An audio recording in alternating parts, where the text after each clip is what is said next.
Part 1. Opening the file. Jane Johnson. The file begins like the lives that were meant to be erased, with an absence. No official portrait, no given birth date, no popes that held onto a page. Only lateral mentions, a signature that appears, administrative words that educate a person into a mobile object. In this cold language, Jane Johnson is not yet a woman. She is a line of possession, a counted cop, transported, supervised. What the archives know of her, it's not who she is, but to whom she belongs. The name of the master, it is stable, readable, reproduced without difficulty. Hers, the woman's, follows behind, like a shadow contained in the steps of another. Each document seems to say the same thing. There are owners, and there are things possessed.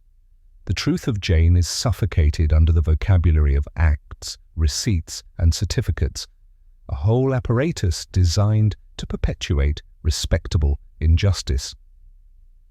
And yet, in the middle of these pages, an anomaly prepares the idea that an object can decide. What will happen has nothing of a miracle and everything of a collision. A city called free, a federal law that apprehends fugitives, a journey, a key, a handful of minutes where reality can tip. The file, it does not employ the word. It does not say freedom. It prefers technical terms, accusations, procedures, as if naming the thing would make the crime evident. Before the escape, Jane does not have the luxury of being a character. She is a presence held off camera, whose history only follows because she has disturbed the public order. This is the first flaw of the archives. One often enters through scandal, never through dignity. It takes a man taking a woman's hand for the machine to write. It takes a body to break free for pages to start talking. Thus, we open the file. We read what the state has recorded, what the press has deformed, what the abolitionists have defended, what the courts have tried to capture. We read and we understand that Jane Johnson's story is not told like an ascension, but like a pursuit. Not a luminous path towards salvation, but a dark corridor where each step has a gate a guardian, and each guardian a law. There is, under the dust of the formulas, a brutal certainty. Jane Johnson existed to the point of being barely noticeable. Enough for men to write, judge, pursue, imprison. Enough for the truth to take a form in this century. An enslaved woman who says no, and who forces the world, if only for an instant, to listen.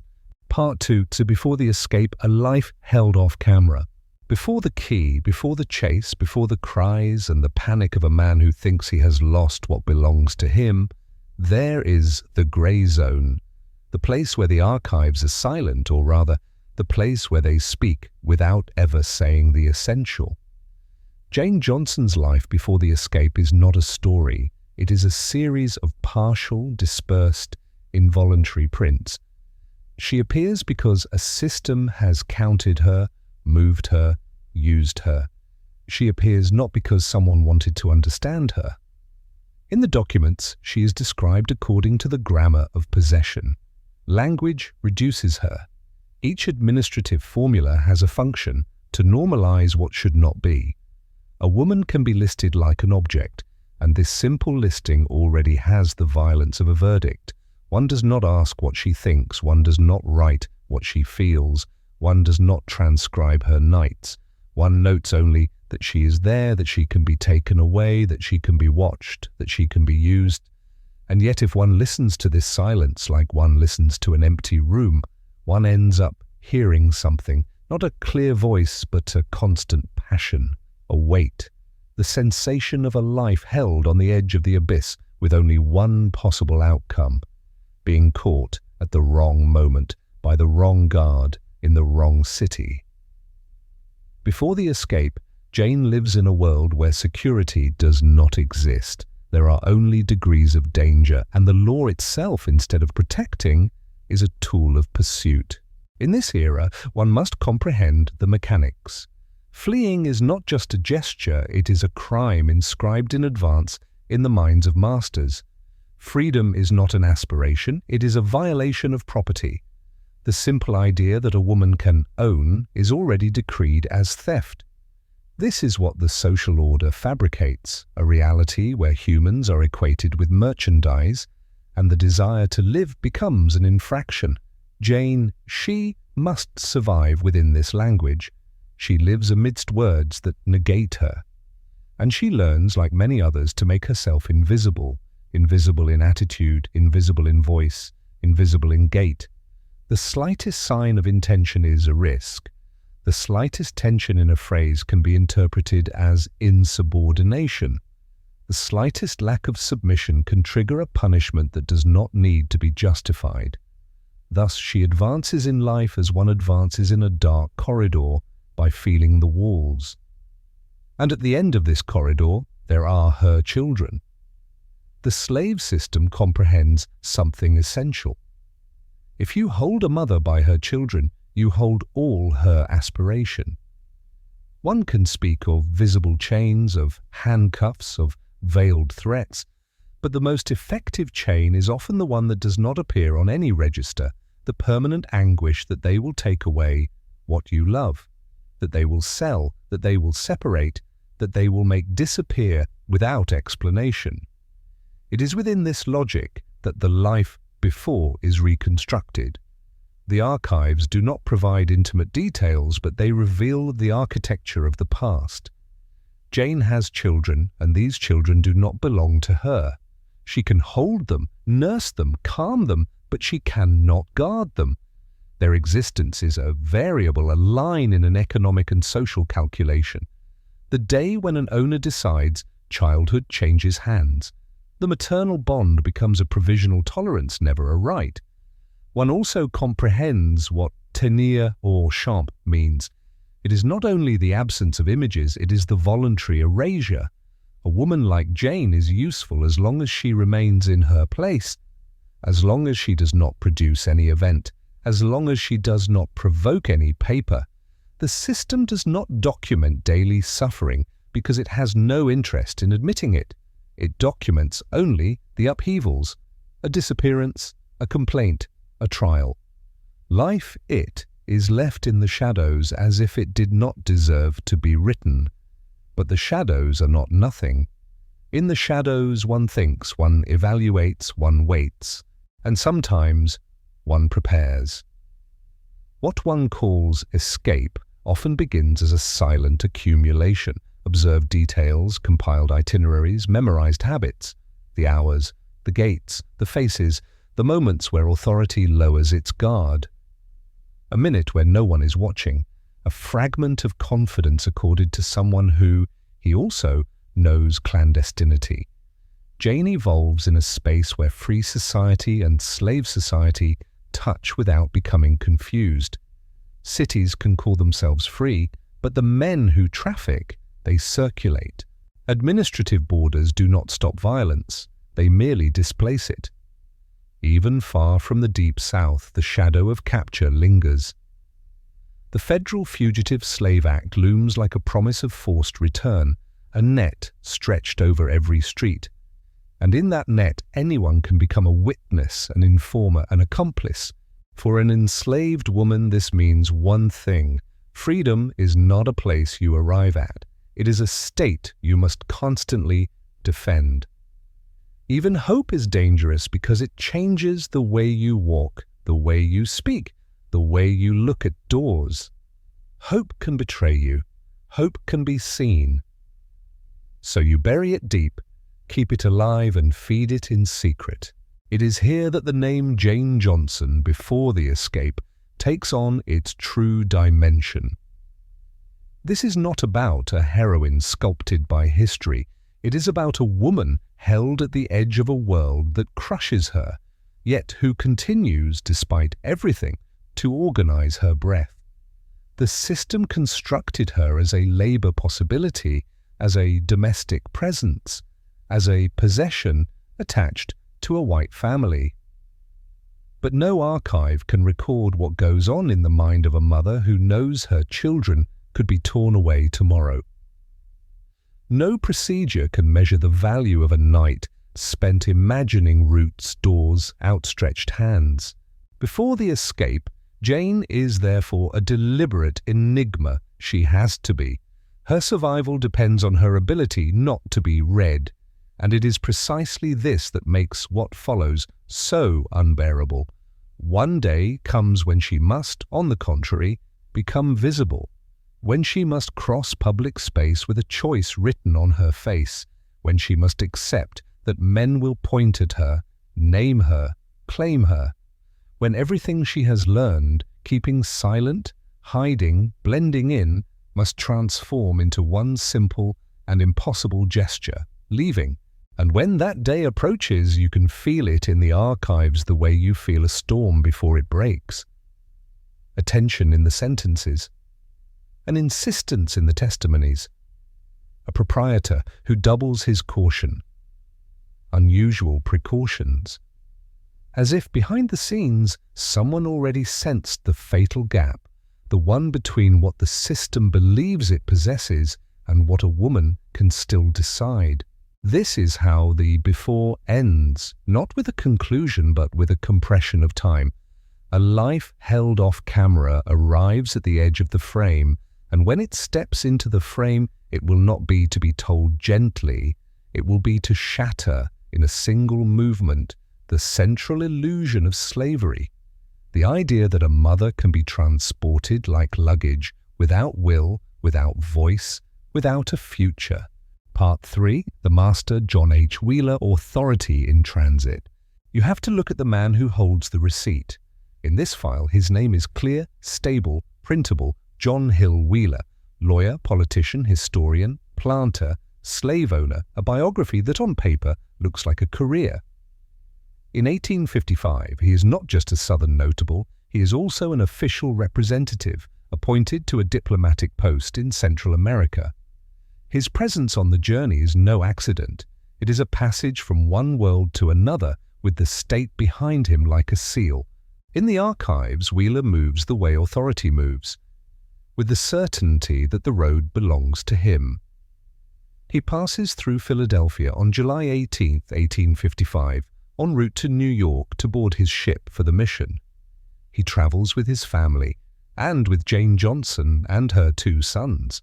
In his logic, all of it is part of the same convoy, the relatives, the luggage, and the annexed lives. What defines him is not just the violence of slavery, it is the way he dresses it up. Wheeler is a man of documents. He knows the power of formulations, the power of a title, the power of the courts. He knows you can turn a crime into a procedure, brutality into law, capture into recovery. He doesn't need to shout to threaten. He has within reach a language that legitimizes. And that language is so habitual it becomes almost invisible. In Philadelphia, his fear is not that of a man in danger. His fear was the primal dread of a proprietor standing upon a soil that refused to yield to his dominion. Pennsylvania, though a free state, still felt the ominous weight of the Federal Fugitive Slave Act upon its collective conscience. Wheeler, for his part, envisioned this law as a taut leash, stretching its cruel length across state lines. He possessed the chilling self-assurance of those who have witnessed, time and again, the pliable spine of institutions bending to their will. And so he tightened his grip, the screws of his control turning ever more fiercely. In the surviving narratives, he shadowed Jane relentlessly, and when his constant vigilance proved insufficient, he confined her and her children within the stifling walls of a hotel room. This was not merely to thwart an escape, it was to sever all threads of connection. He issued stern decrees: speak to no one, especially not to the black staff of the establishment. He went further still, crafting a deceptive narrative, a ready phrase upon her lips. She was a free black woman, traveling with a minister. Nothing more was to be uttered. The untruth was no improvisation. It was a carefully administered dose of deceit. This fervent obsession with control spoke volumes. Wheeler was no naive fool. He understood that slavery's chains were forged as much by enforced isolation as by overt force. He knew that a whispered word, passed to the right ear, could cleave open a path to freedom. He was acutely aware of the burgeoning abolitionist networks, their insidious efficacy, and their reliance upon black laborers, porters, dockworkers, hands dismissed as interchangeable yet vital. And he knew that Philadelphia, for all its visible divisions, concealed subterranean pathways, unknown to any official map, yet teeming with life and purpose. But it was precisely here that the edifice of his authority revealed its fatal flaw. It clung to the delusion that a mere lock was sufficient. Wheeler might turn a key, believing that consciousness itself could be likewise bolted away. He treated Jane as a valuable parcel to be safeguarded from straying. He forgot, or perhaps vehemently refused, to acknowledge that the human soul confined behind that door possessed the power to think, to listen, to observe, and, most potently of all, to desire.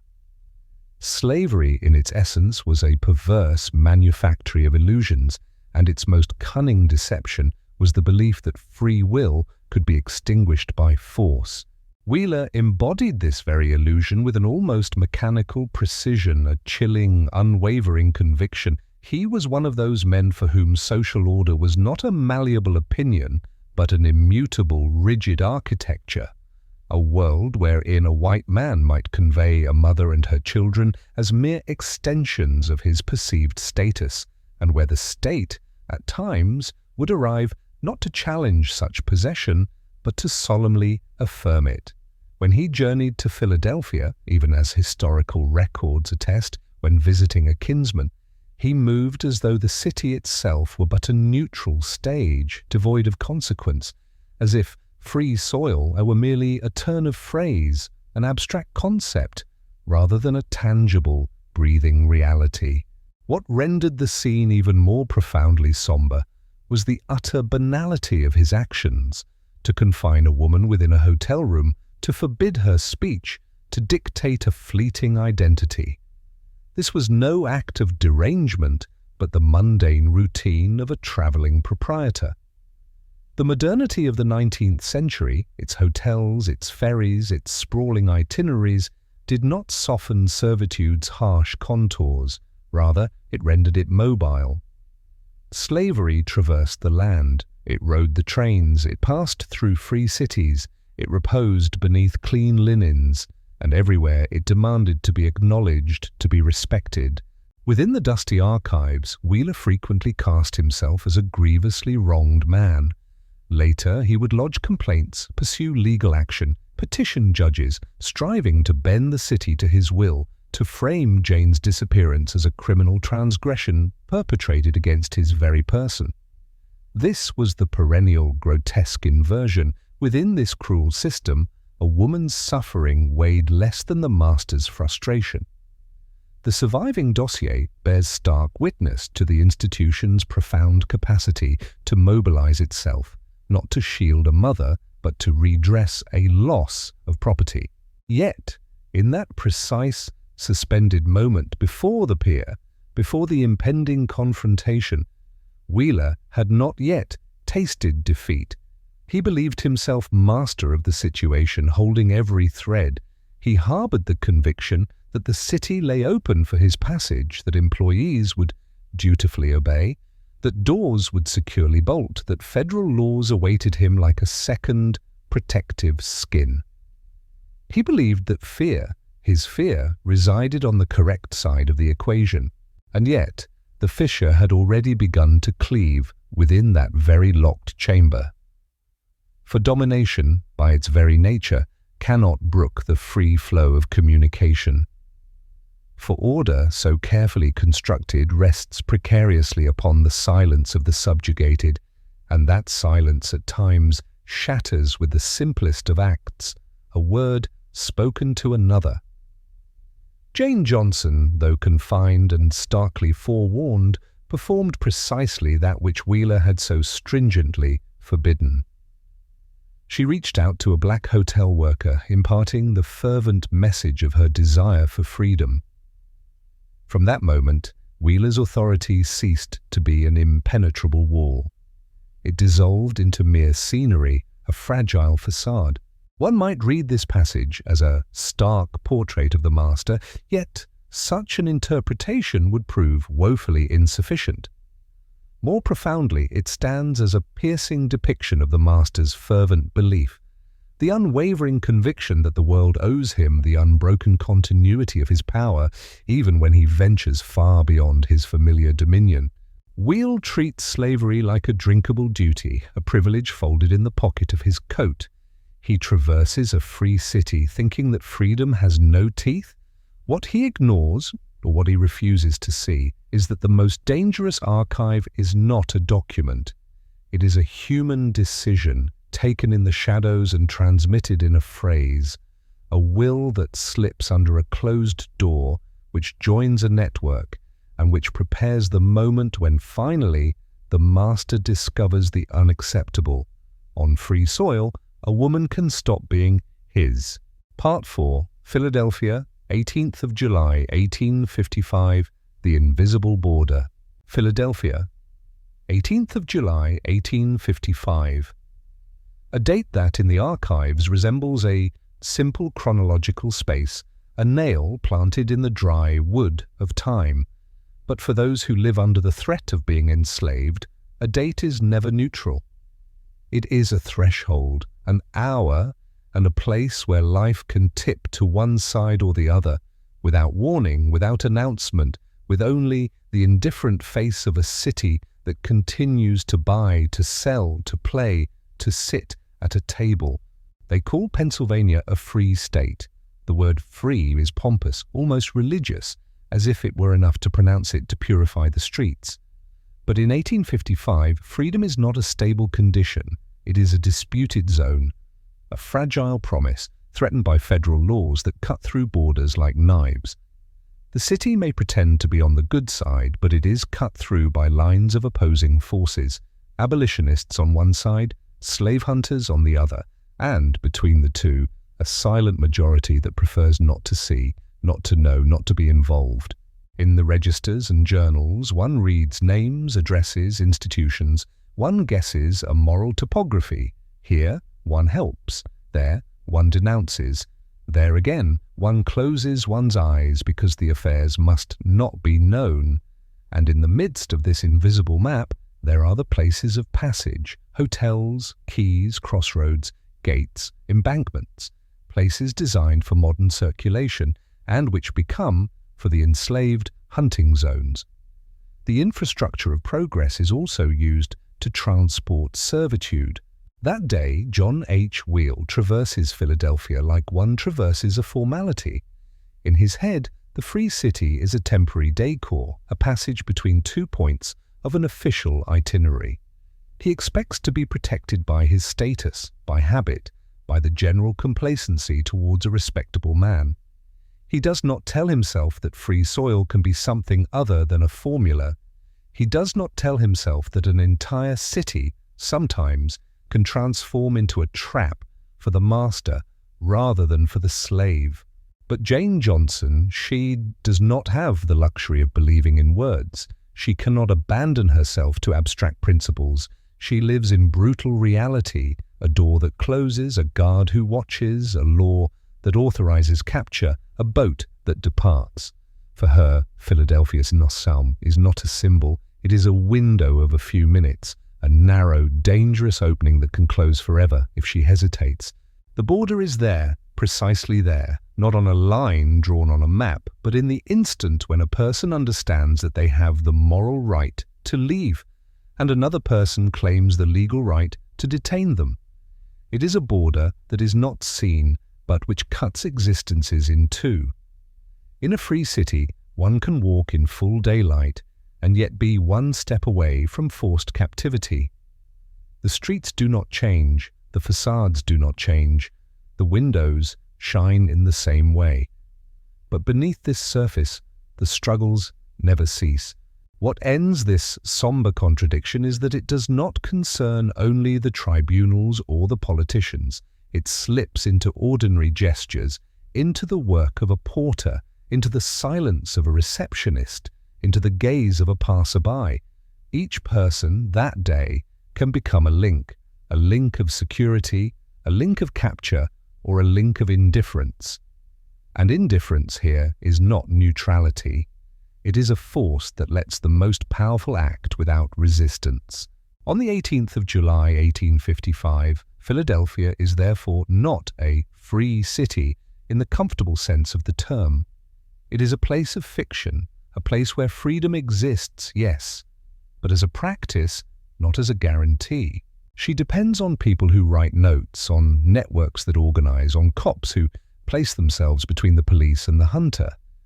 She depends on a form of logistical courage, knowing who prevents, where it goes, what route takes, what vehicle finds, what silence guards, and this practical freedom has a price, permanent tension. Secrecy imposes its own laws, its own liturgies. Everything is coded, prudent, fragmented. We talk little, we only say what is necessary. We do not know everything because knowing everything is a weakness. If one falls, the whole must not fall. In this underground world, truth is a poison that is learned in doses. We protect life by protecting information. That's where the city becomes almost a living organism. It has arteries, its streets, its quays, its hotels, and it has veins, its rumors, its messages, its whispered warnings. It reacts, it adapts, it wakes up when a police officer is signaled.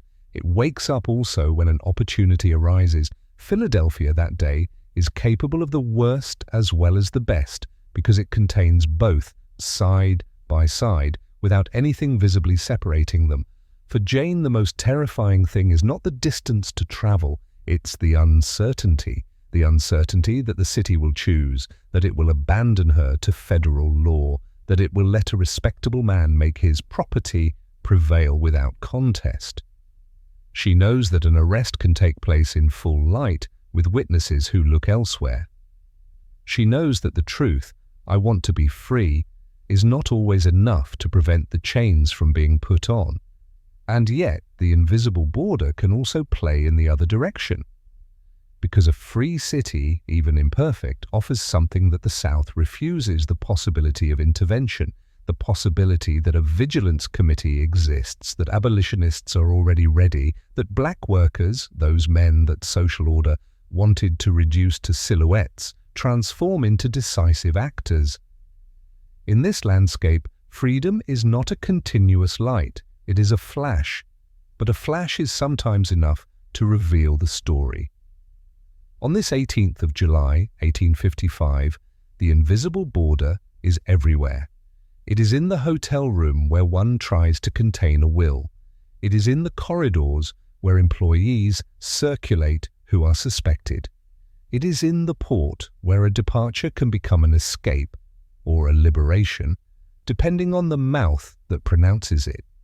It is in the laws which pretend to govern both cops and goods, and it is above all in the internal decision of a woman who understands that freedom, if it exists, does not come as a permission, it comes as an uprising. In the archives, this day will become a scandal, a trial, a list of names, accusations, condemnations. But before all that, before the city even realizes what is happening, there is this simple and strong truth. In Philadelphia, that day, Jane Johnson is no longer just a line in a file. She is a presence in the heart of the city. And the whole city, whether it likes it or not, is on the point of responding to a question that the registers always avoid: who has the right to pass? Part 5, Bloodgood's Hotel, the moment when everything changes. Archives love precise places. They love addresses, signs, proper names, because everything that can be named seems, in a certain way, controllable. For the Jane Johnson case, one of these names appears like a pin planted in the map: Bloodgood's Hotel in Philadelphia. A hotel is supposed to be neutral, a comfortable space between two cities, a parenthesis where one stops before continuing.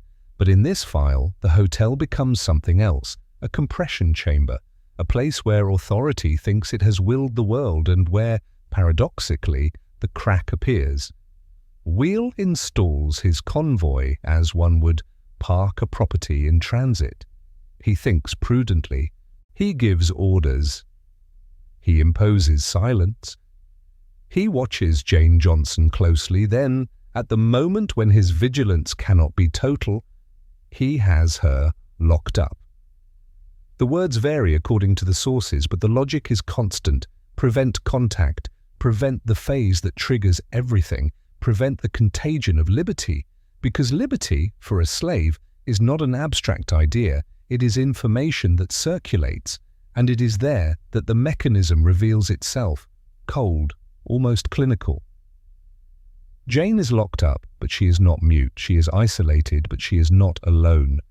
In a hotel, there are corridors, doors, employees, comings and goings, a micro-society that functions on repetition and habit, where it costs that this micro-society is acquired because he pays, because he orders, because he is a white man of power.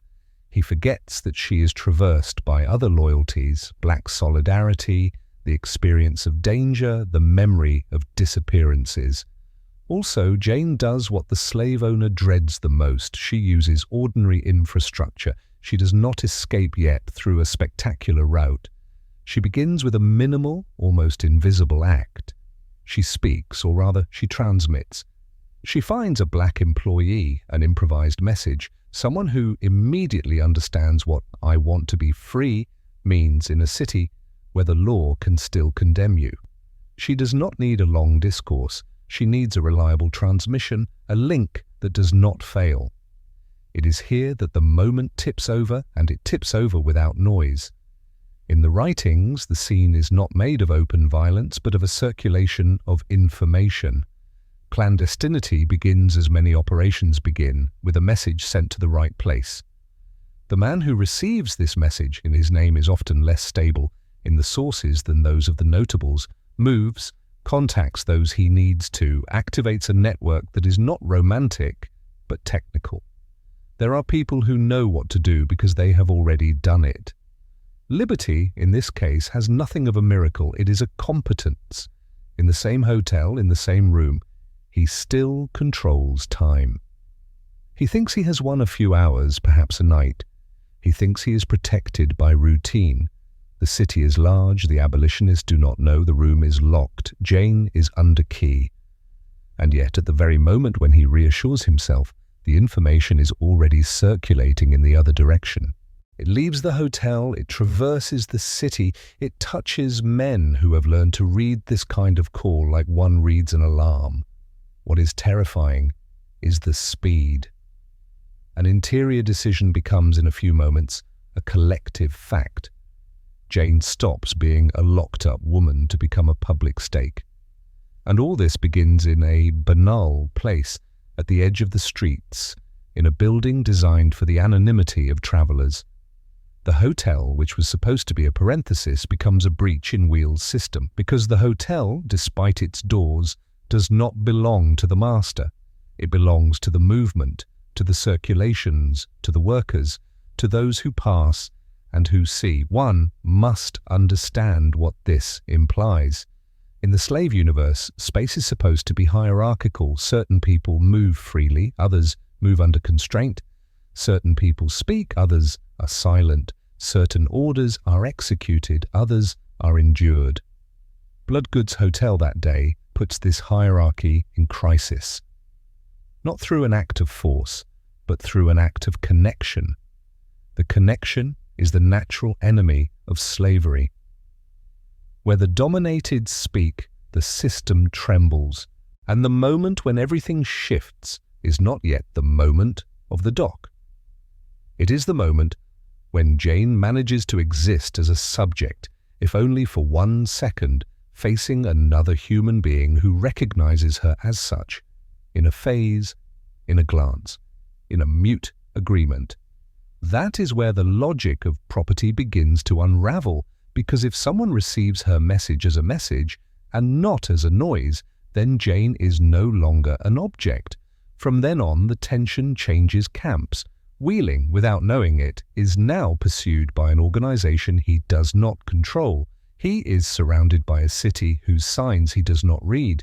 He still believes he can count on the power he inspires, on federal law, on the reflex of submission.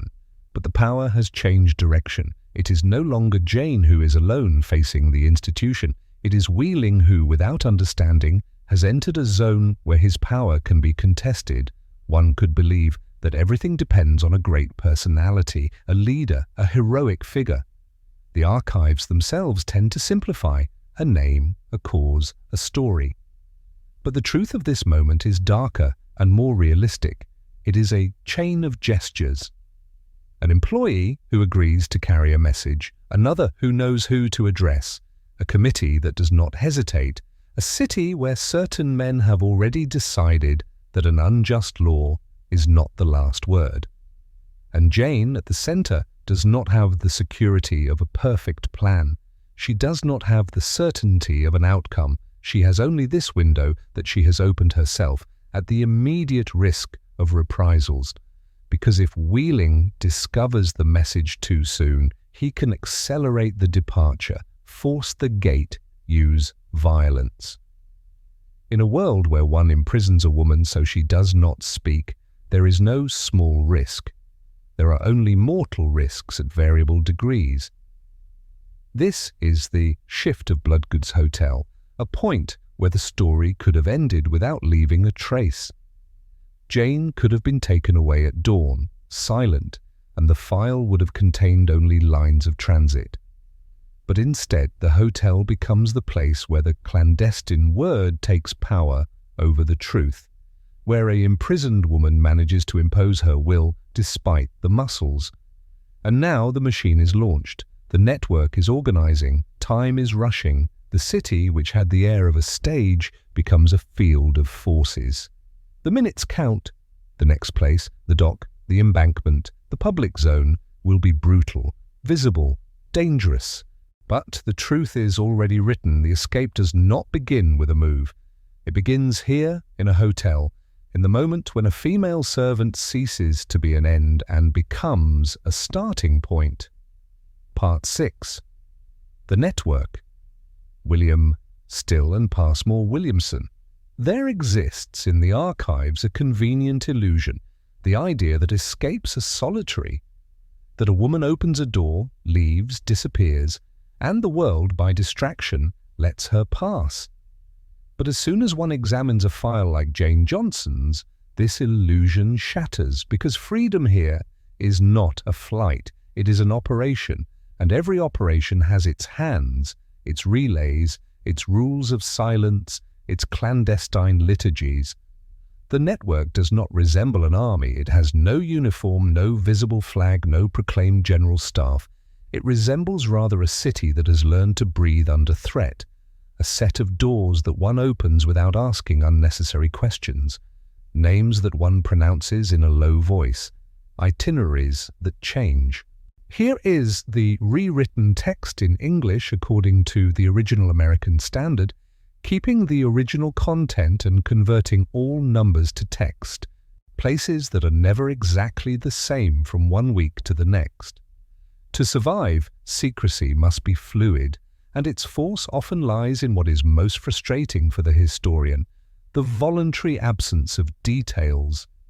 Nevertheless, two names emerge with obstinacy, like signatures on an action that does not have the right to be signed: William Still and Passmore Williamson.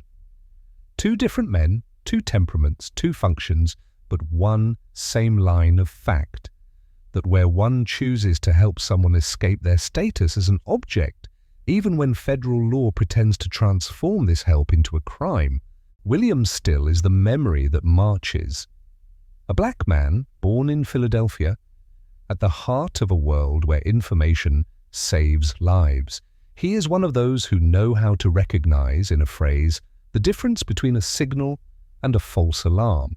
He also knows that each signal is a potential trap. The city is full of ears, and some are paid to listen. So he functions with cold precision, no panic, no useless heroic gestures, only clear decisions, who to prevent, where to go, who to trust, what detail to omit, what message to transmit. Where others see a story, still sees a risk, because he knows what freedom costs. He knows that a poorly composed message can lead a woman to chains and a network to prison, or worse. He also knows that the state is not neutral, that a tribunal can transform into a slave owner's court, that judges can speak of right with empty words while delivering people to violence. His pragmatism is not a lack of compassion. It is compassion that has become technical, shaped by the habit of narrowly avoided catastrophes. Passmore Williamson, on the other hand, embodies another face of the network, the respectable magic face that can deal with authorities and sometimes be a target. In a city that claims to be civilized, one needs figures capable of standing up to the law. White abolitionist men, known and identifiable, who can sign papers, speak to authorities, attract the attention of the press, create social discomfort for the slave owner. But this visibility has a price. When the system seeks revenge, it starts with those it can catch. The network at this stage is not reduced to a duo. It is an assembly of people whose role does not always extend to their names. Dockworkers, hotel employees, coaches, families ready to open a door, militants accustomed to keeping secrets, collectors of funds to pay a fare, printers who know when to publish and when to remain silent. It is a chain where each person knows only a part, because a chain that knows everything breaks at the first blow. And it is precisely this, the key: compartmentalization. One protects life by limiting knowledge. Even within the network, one does not reveal the final destination. One does not give unnecessary names. One avoids details that could become, under torture, a condemnation. It is not paranoia. It is a discipline learned in a country where one can be punished for having helped someone escape. The message from Bloodgood's hotel acts like an alarm signal. Jane Johnson wants to be free.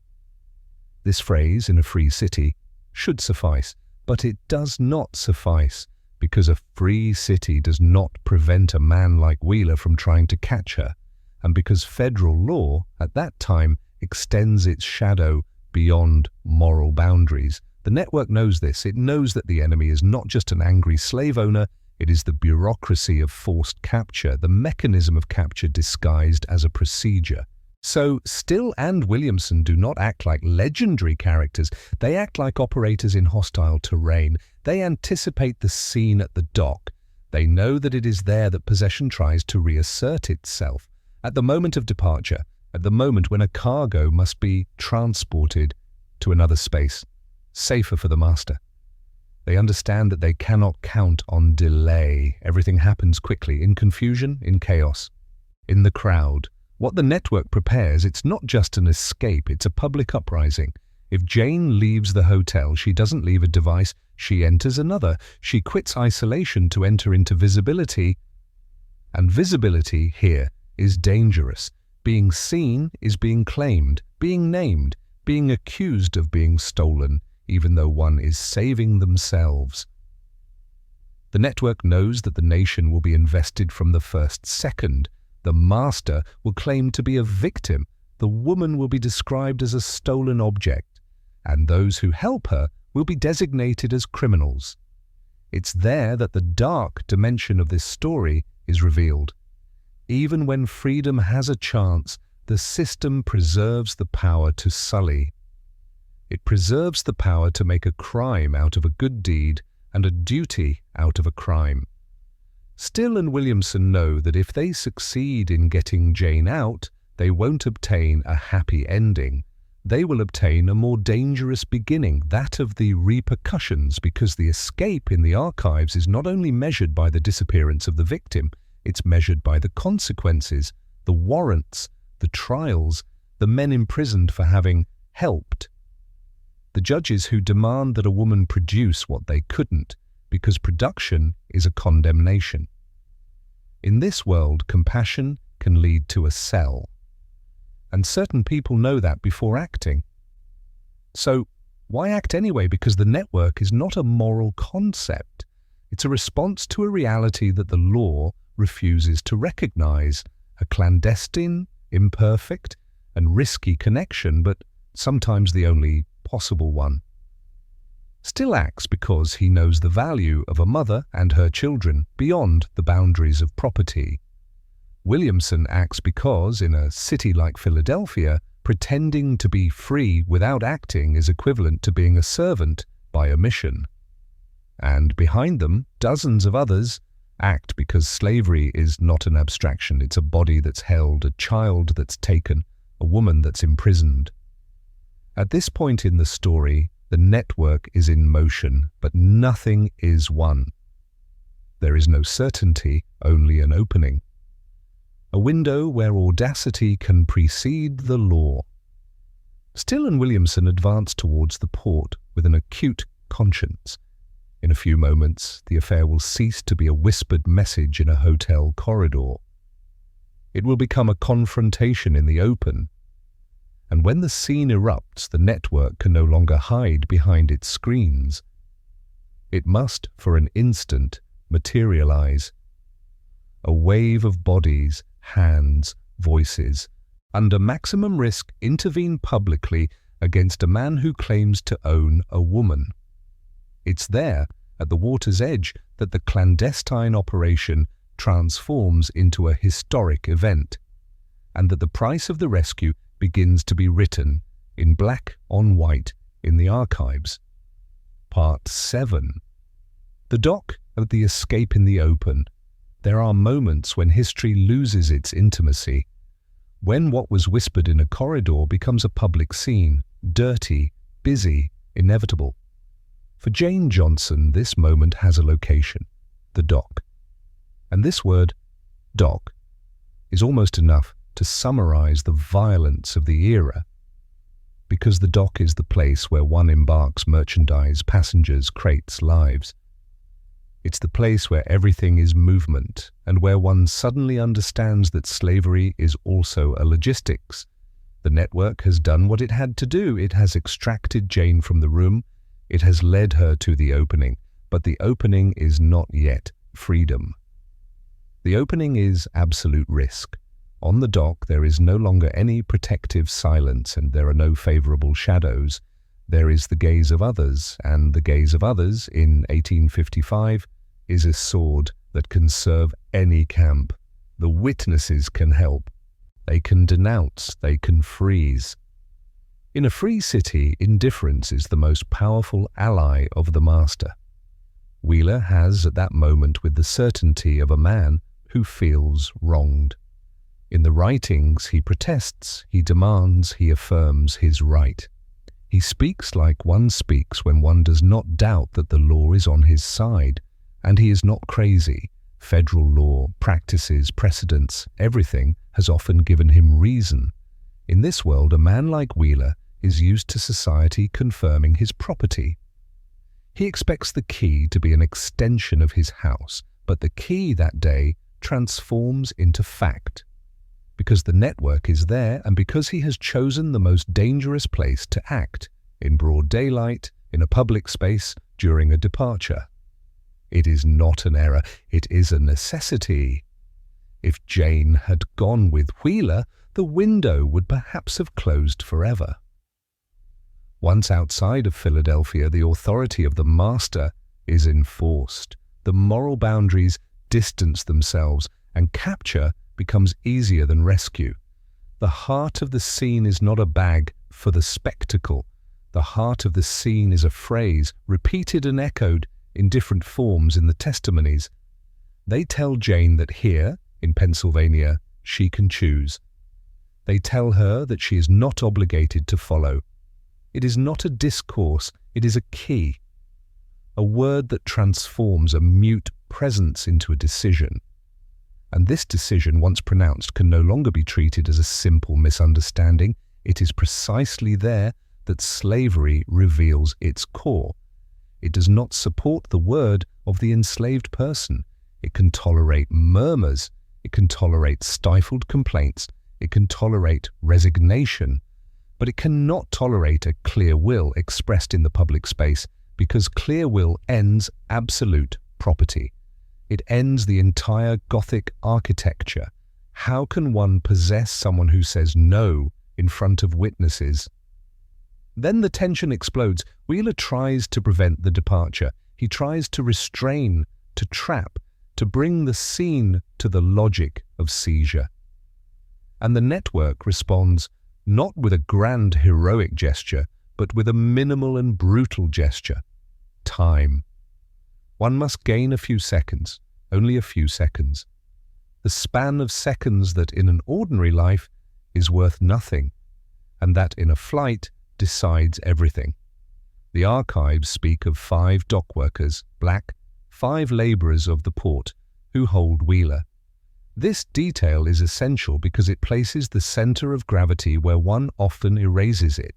It is not just the known men of the network who act, it is the hands of labour, the hands habituated to lifting, pushing and holding, those one imagines invisible and who suddenly become a multitude.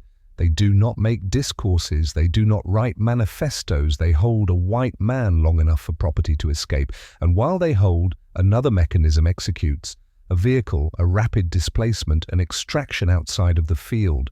Jane is taken away with her 2 sons before the master can regain possession. In the writings, this happens quickly like a magic trick, not because it is magic, but because it is easy. A simple plan: block, move, disappear. This is not the poetry of escape, it is the duty of efficiency. The dock is also full of paradoxes, because everything happens in the grand game, and yet the truth of what happens is immediately disputed. In a world where the law defines a woman as property, the story of Jane cannot be described as a liberation. It will be described as a kidnapping. Words are stunned like souls. The act of giving a mother to herself becomes, on paper, a violence against the master. This is how the story begins to be confiscated. At the moment when Jane is physically out of Wheel's control, the nation is already falling into battle. Who acts? Who writes? Who deposits? Who has the privilege of being heard?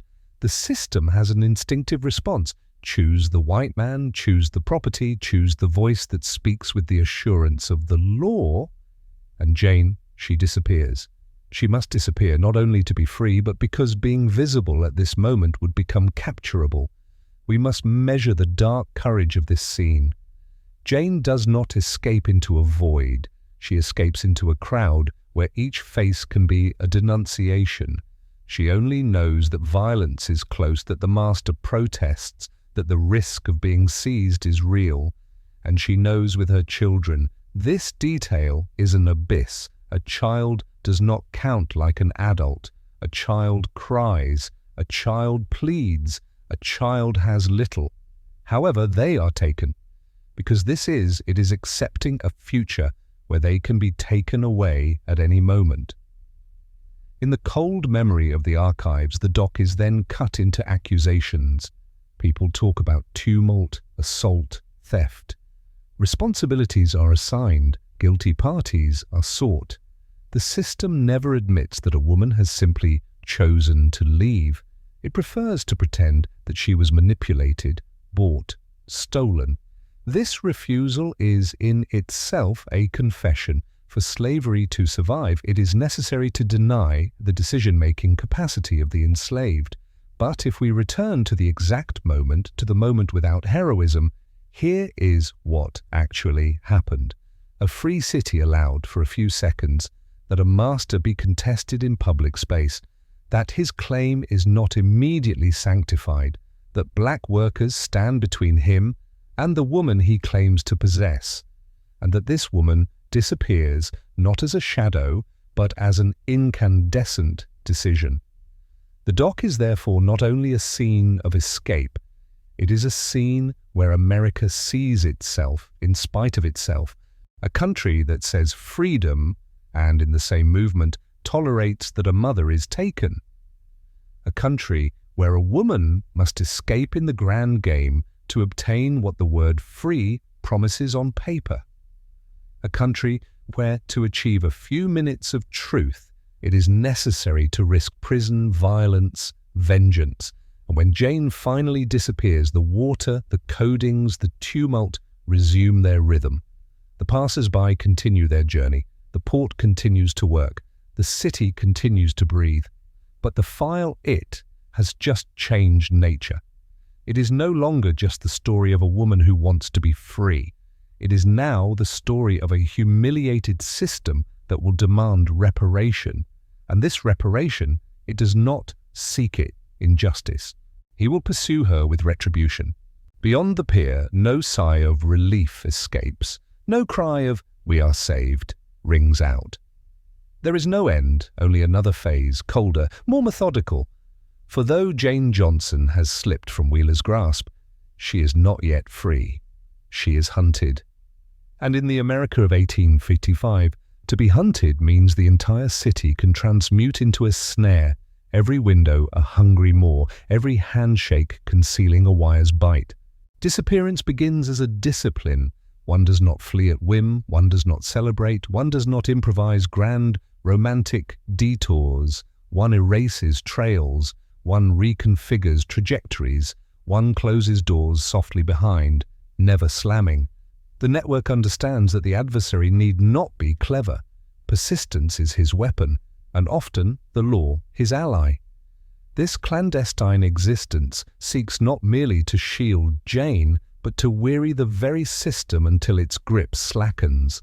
Thus Jane vanishes, not in the poetic sense, but in the operational.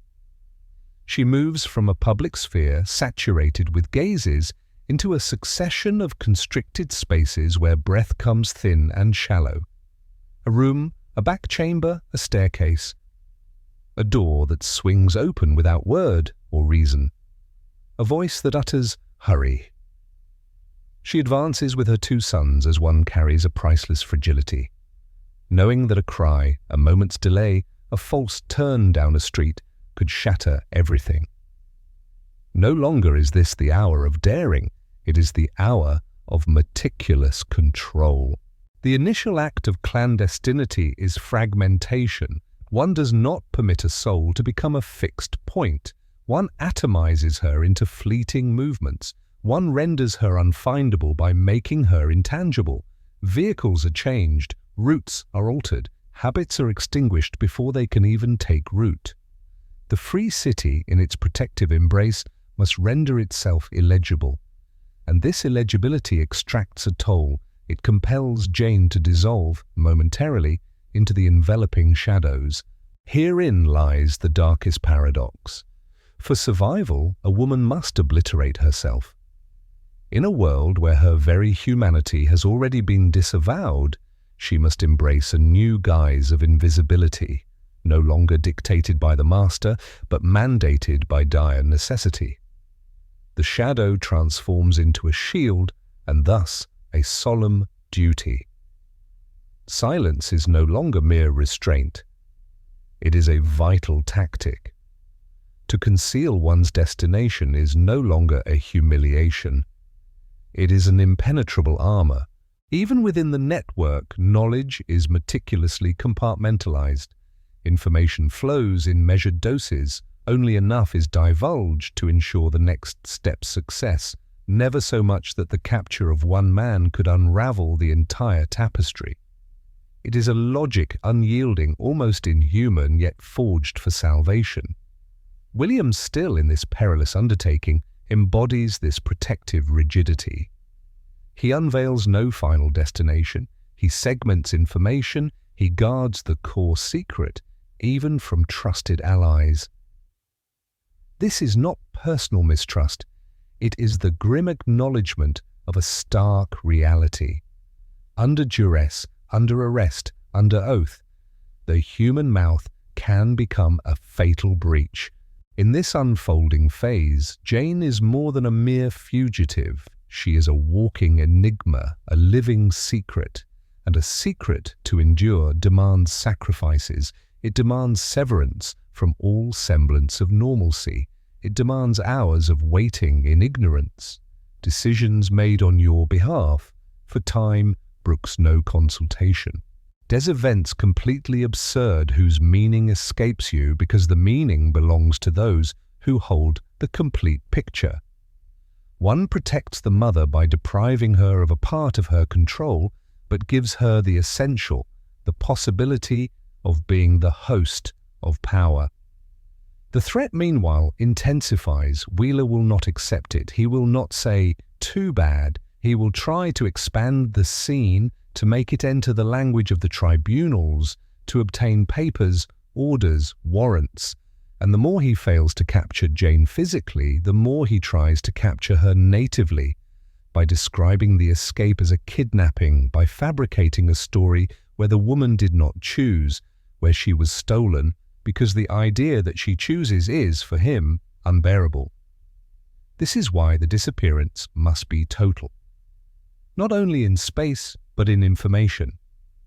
One does not let Jane be represented by a woman.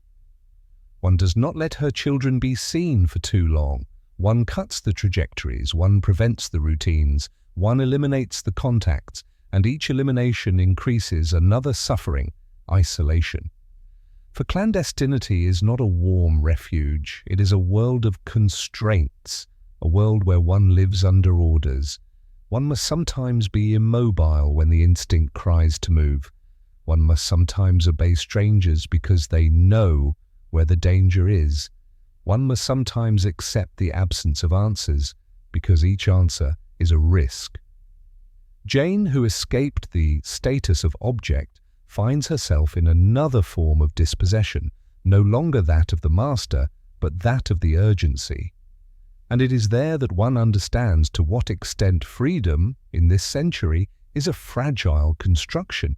It requires surviving for a long time before being able to exist fully.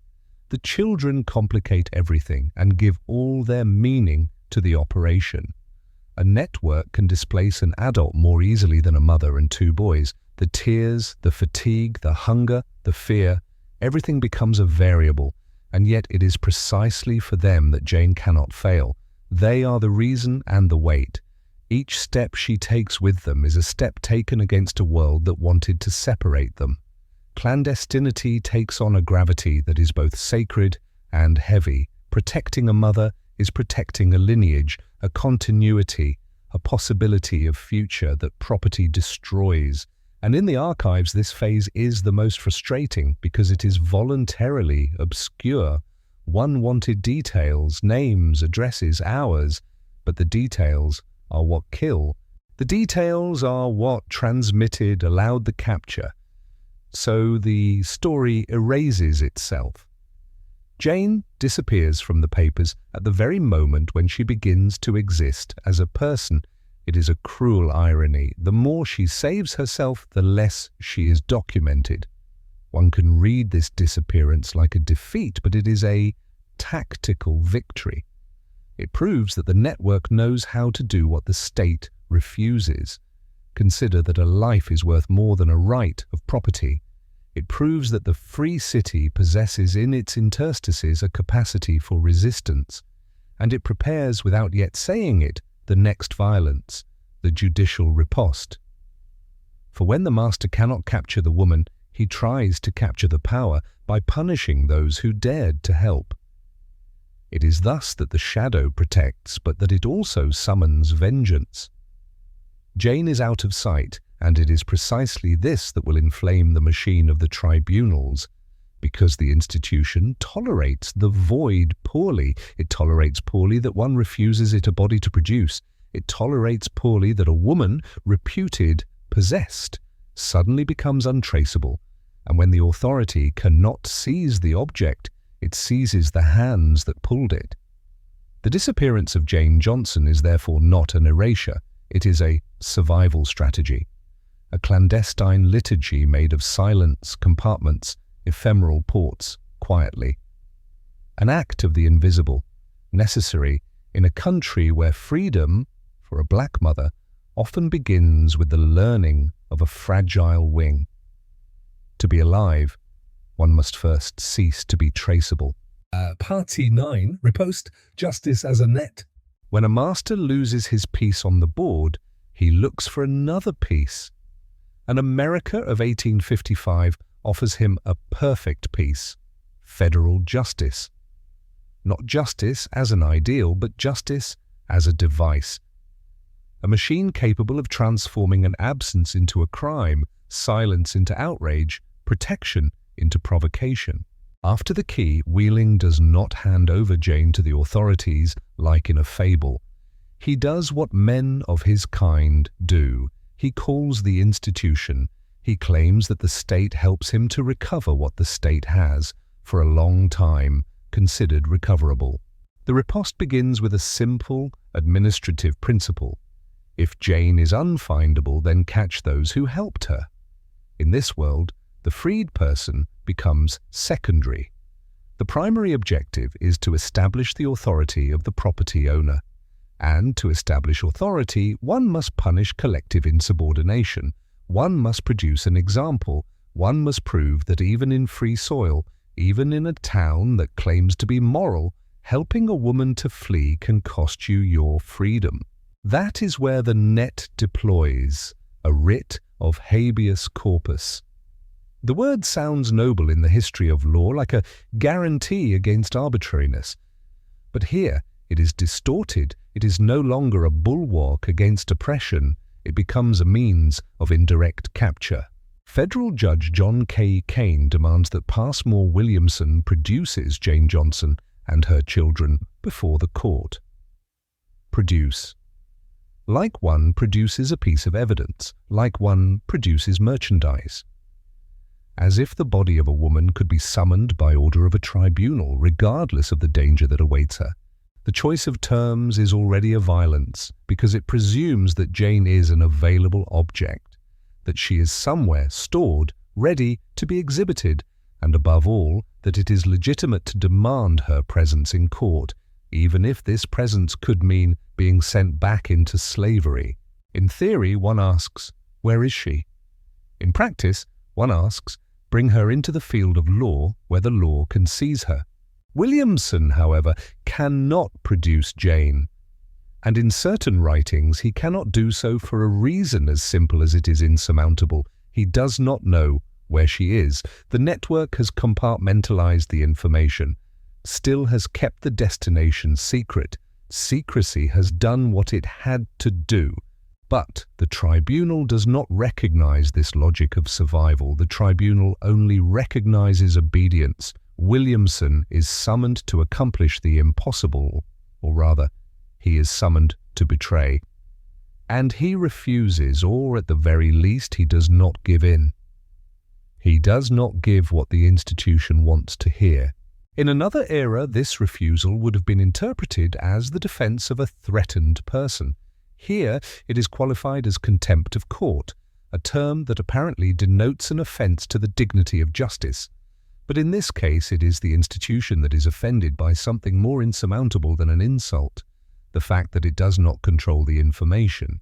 The moment is crucial, because it reveals the nature of the conflict. This is not just a moral dispute about slavery, it is a struggle over sovereignty.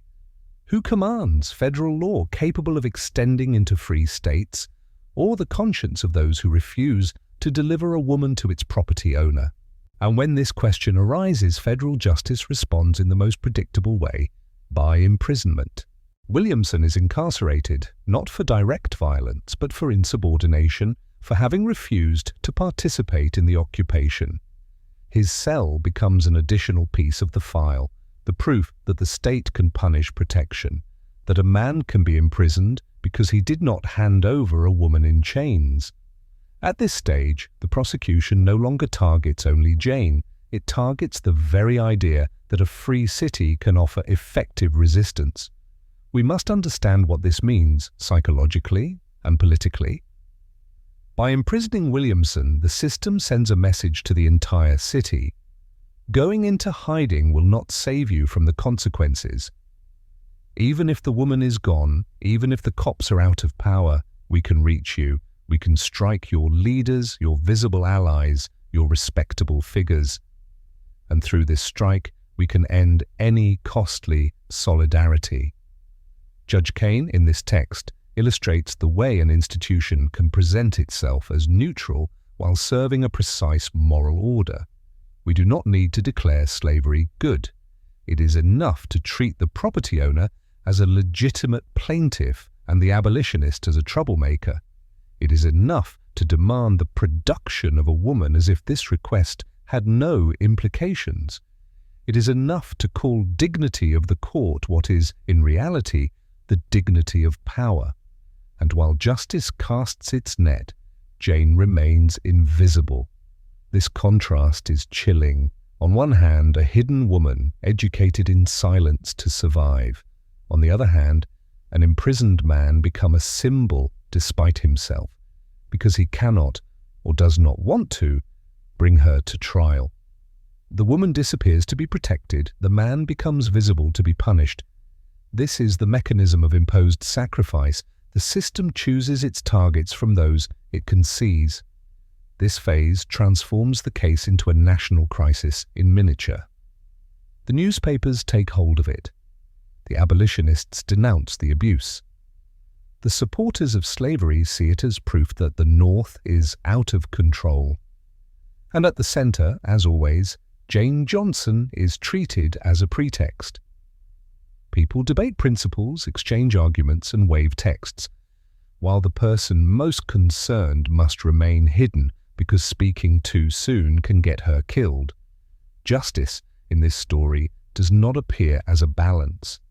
It appears as a net whose meshes are made of procedures, summonses, and legal terms capable of masking violence under the appearance of order. A net that does not only capture bodies but also consciences. It forces you to choose between obeying the institution or protecting a life. And that's where the tension rises towards the next stage, because the prosecution does not stop at Williamson. The institution, frustrated by Jane's absence, looks for other targets, other accused, other trials.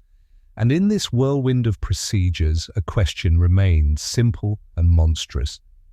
What does a court exactly demand when it demands that one produce a woman, accept the reduction of a human being to property? Part 10, the trial, criminalizing rescue. When the escape succeeds, the institution changes its target. It does not say, a woman has chosen. It says, we have been robbed. And from this stage on, the entire judicial mechanism gets to work like a factory, identifying culprits, fabricating an official version, punishing and dissuading. The trial that follows Jane Johnson's escape is not just a matter of law, it is an operation of rewriting, an attempt to transform a liberation into a crime and to make the crime an acceptable norm. In the archives, the accusation does not need to be elegant. It needs to be effective. It relies on a fundamental inversion. If Jane is property, then her disappearance cannot be an escape. It must be a kidnapping. And if it is a kidnapping, then those who helped her are not allies. They are accomplices. This is the logic.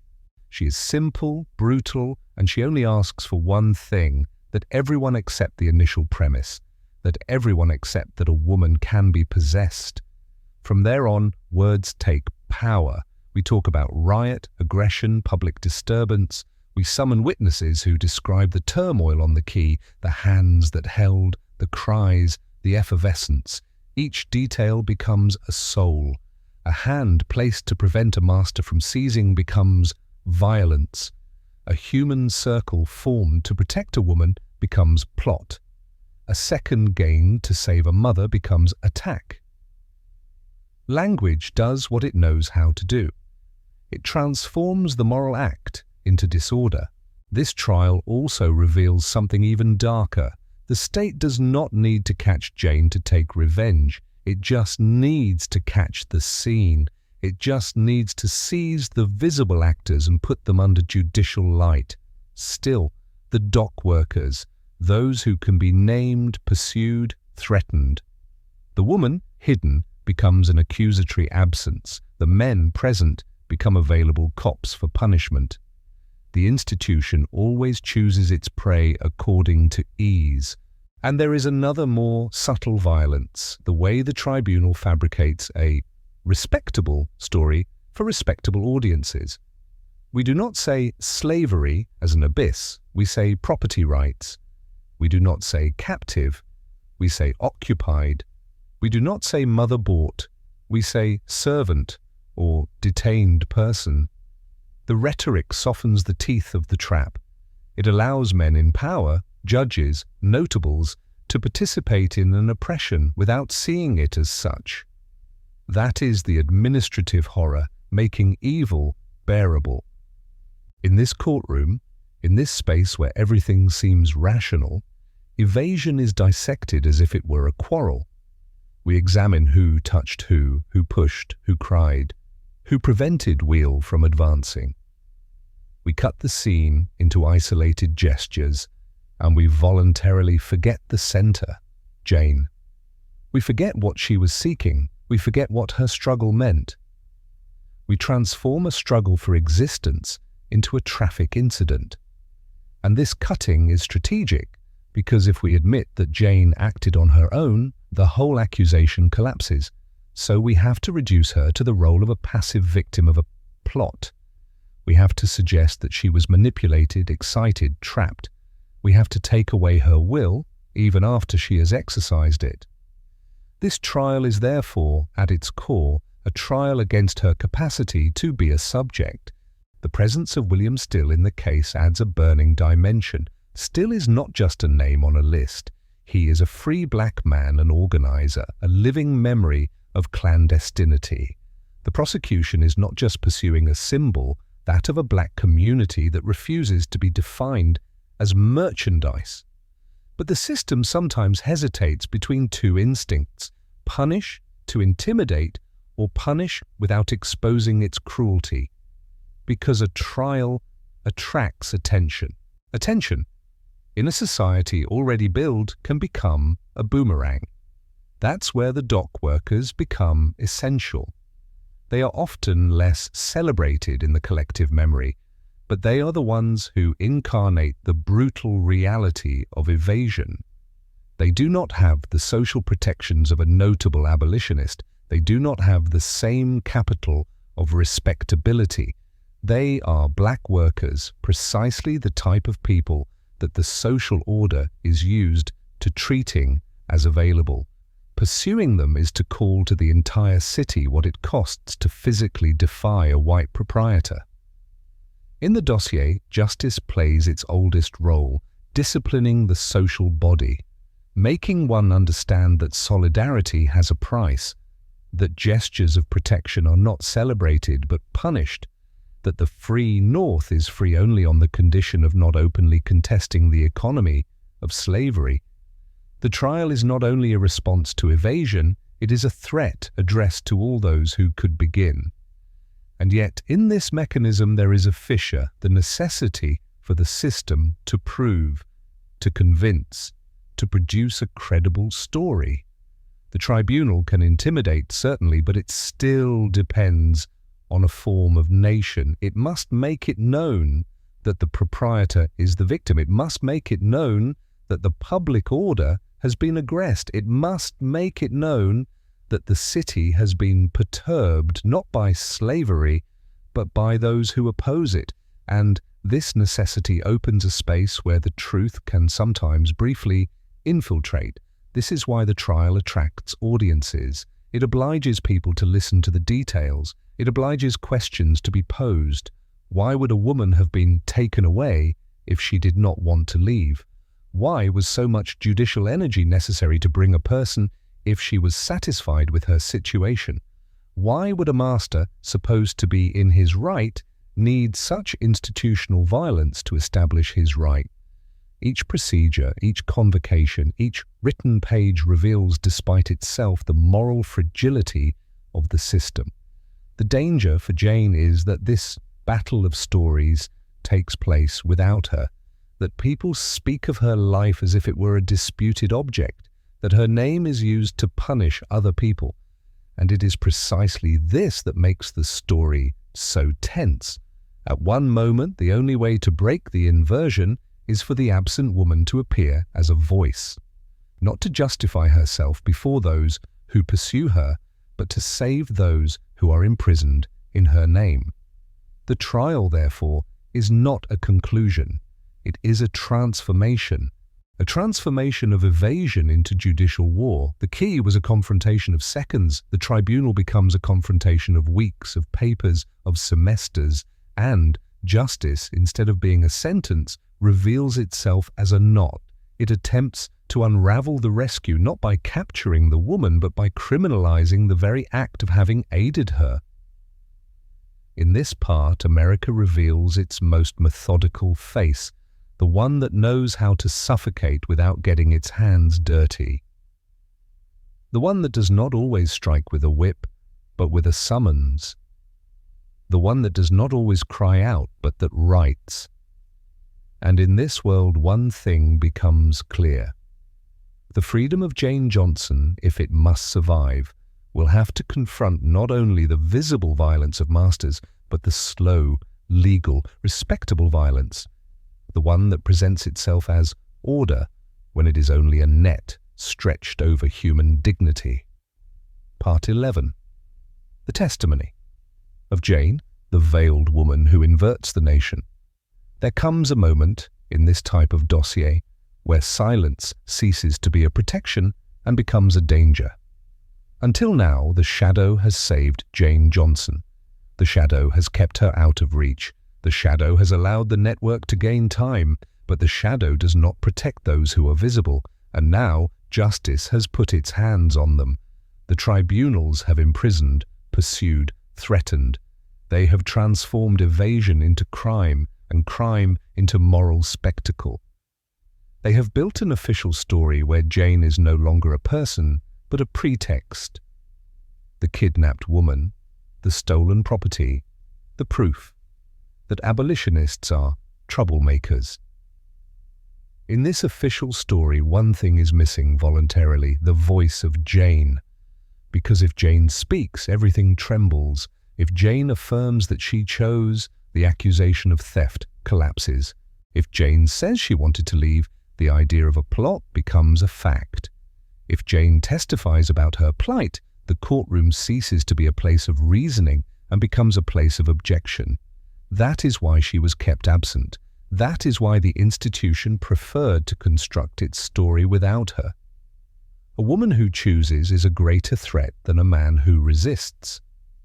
And yet, in late August 1855, the unthinkable happens. Jane Johnson arrives in Philadelphia. She arrives not because she was captured, but because she decided to put herself in danger. She arrives to testify. There are accounts that describe her veiled, protected, accompanied, a hidden presence, not out of shame, but out of strategy. The veil is not a mystical symbol, it is a fragile shield against the eyes that could identify her, against the hands that could seize her, against the reflex of the institution to transform a voice into a proof, to confiscate. This gesture is almost incomprehensible if one forgets what justice has done to others.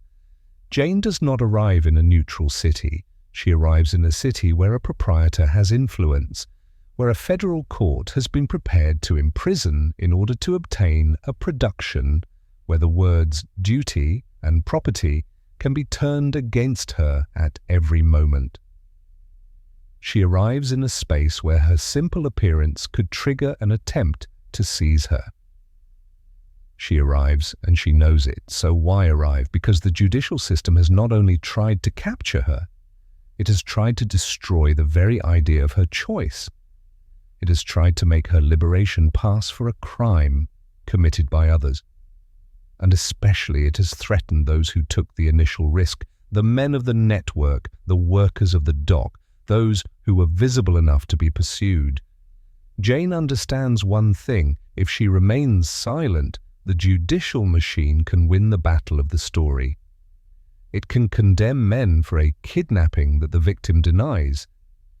It can punish solidarity not despite the truth, but because the truth has not been pronounced. In the room, the tension is of a different nature than on the dock.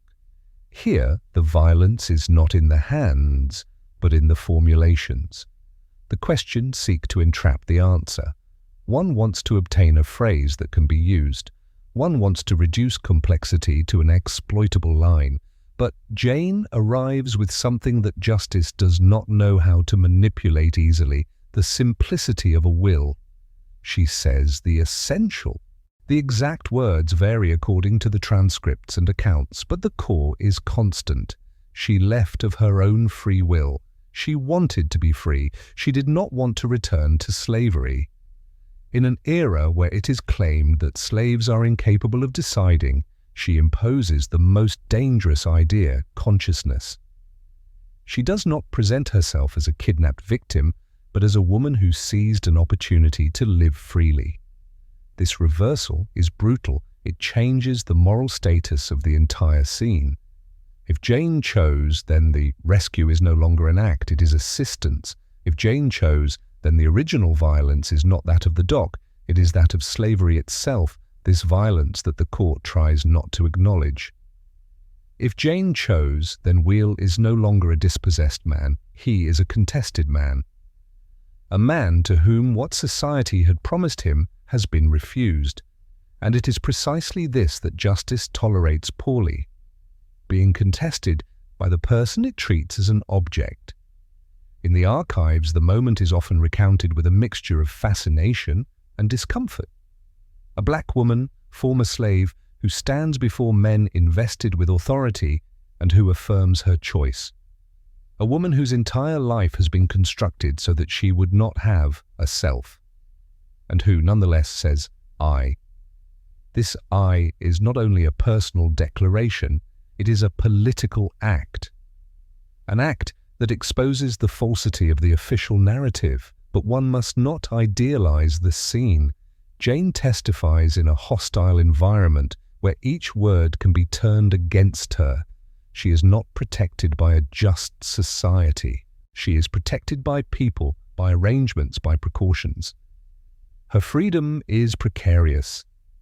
Her very presence in Philadelphia is a calculated risk, a risk that exists only because the danger for others has become unbearable. This testimony reveals, in fact, the logic of the network. It never wanted to make Jane a heroine of the Tribune. It wanted to save her. And yet, because of the judicial hypocrisy, Jane is forced to assume a role that history often refuses to enslaved women, that of principal witness. She must bring to the tribunal what the tribunal does not want to hear, the proof that freedom is not a theft, but a choice. At this moment, the nation tips. The abolitionists are no longer just the accused.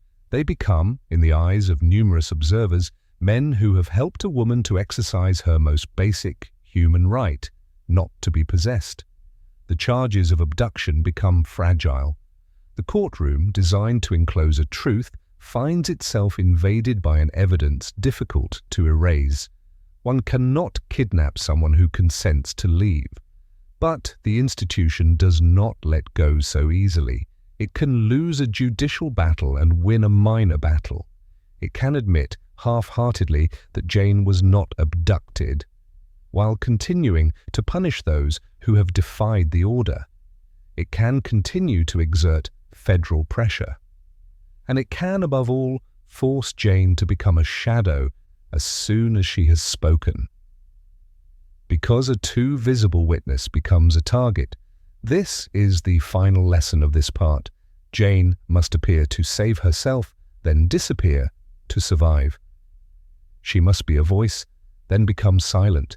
She must hold herself for an instant at the center, and then leave the center before the center devours her. Her testimony is not a consecration. It is an incursion into the light with the certainty that the light burns. And yet, this incursion is enough to reverse the heart of the case, because from now on there exists in the archives something that the institution hates. An enslaved woman who declares under oath that she has chosen freedom. A simple phrase, but unerasable. A phrase that traverses the decades like a fissure in the language of property, a phrase that says without poetry, without emphasis, with the dryness of the real, I am not an object. I am a person. I did not consent. Page 12. After the minutes. Boston. Silence. Traces. After the testimony, there is no triumph. There is no final music. America in 1855 does not distribute neat endings to people who have defied the slave order. It distributes suspicions, distances, erased identities. And, to survive, a simple rule becomes like a dark piece of advice. Leave the field. Do not be where you have been seen. Do not linger in the city that has, for an instant, let you pass. Jane Johnson has spoken, and this simple fact has cracked the official nation. But a crack is not enough to bring down a wall. The federal law still exists. The capture networks still exist. Men like Wheeler still exist. And above all, the idea of human property continues to circulate like a legal poison, ready to spill into any favorable tribunal. Jane's word does not abolish the structure, it lays it bare. And to be laid bare for a system does not mean being vanquished. It means becoming more prudent, more vindictive, more patient. The rest is made of states, of prudence, of a freedom that must remain discreet for due. The archives suggest that Jane and her sons did not establish themselves in Boston. Boston, city of the North, city of abolitionist waters, city of possible refugees, but also city where the question of capture is never completely absent because the shadow of federal law continues to extend. The North is not a paradise. It is a terrain less stable, less sure than one wants to believe, where freedom is paid for by constant vigilance. There is in this establishment a truth that heroic writings often avoid. Surviving is a second trial. Fleeing is an acute, concentrated, almost explosive act. Surviving afterwards, year after year, is a slow act. It requires work. It requires a dwelling. It requires a community. It requires learning to live without being caught, but without ever forgetting that capture is possible. Freedom here is not a state of repose. It is a state of management. And as often, the documentary trail disappears precisely at the moment when one wants to see. Because free life is not always recorded, because it is made in the ordinary, modest jobs, banal days, children growing up, things that one does to not transmit them. The archives, they prefer the shocks. They prefer the courts. They prefer the scandals. Once the case has fallen, Jane becomes what the system had already tried to make of her, an absence. But this absence is no longer an imposed erasure. It is a survival strategy. The file, however, does not close completely. It leaves traces like fragments of bone in a shattered pot. Articles, accounts, books, memories, written by those who participated. Names. Still, Williamson, Kane, Wheel. Legal formulations, descriptions of the dock scene. And above all, this permanent tension between two writings, that of the stripped property and that of the freed woman. The official story, the one that wanted to make slavery respectable, has never stopped trying to maintain control. But it cannot completely erase a fact. Jane testified. This testimony also becomes a sort of secular relic, not a brilliant relic, but a dirty one, attached to an era that had no intention of letting a black woman speak in a legal framework. A fragile relic, because it depends on the conservation of papers, the fidelity of transcriptions, the luck of the archives. But a relic, nonetheless, a point of registered truth, inscribed, impossible to pretend inexistent. And around this relic, memory is constructed in an unequal way. Male figures, especially those who write and publish, are better maintained. William Still, more tardy, recorded writings of escape names, itineraries, details, an archive of clandestinity. Passmore Williamson was associated with prison, conflict with the federal judge, incarceration becomes symbol. Wheel, for his part, remained as the example of property that legitimates itself even in free cities. Men leave documents, men leave signatures, men leave traces. Jane, she leaves a more difficult act to achieve, the continuity of her life. It is not a hazard, it is a structure. History is more easily done by those who have the ability to publish, to speak for a long time, to represent themselves. A black woman who has fled slavery does not always possess these means. She possesses something else, the necessity of protecting herself. And this protection sometimes implies escaping even public memory. To be well known is to be vulnerable. In a century where capture can traverse borders, anonymity can be a form of salvation. Also, in the end, in this case, it seems like a form of protection, not a dramatic collapse, but a voluntary disappearance. Jane becomes a silhouette in Boston with her sons, in a city that offers possibilities while guarding the shadow of menace. The world continues, slavery continues elsewhere, the courts continue to operate. The Jane Johnson case becomes an example cited by abolitionists and hated by supporters of human property. Everyone looks for what they want to see, and this is perhaps the ultimate lesson. Even a successful escape does not guarantee freedom. It does not guarantee liberation. It does not guarantee inner peace. It guarantees only something else, the possibility of a life not possessed, a possibility that must then be defended by discretion, by community, by evasion. When one closes the case, one is left with a feeling of incompleteness, and this incompleteness is itself a historical truth. The archives are not perfect mirrors, they are battlefields.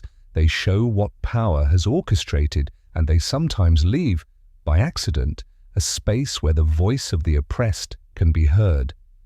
In the Jane Johnson case, this space exists, but it is narrow, a crossing, a key, a court, a declaration.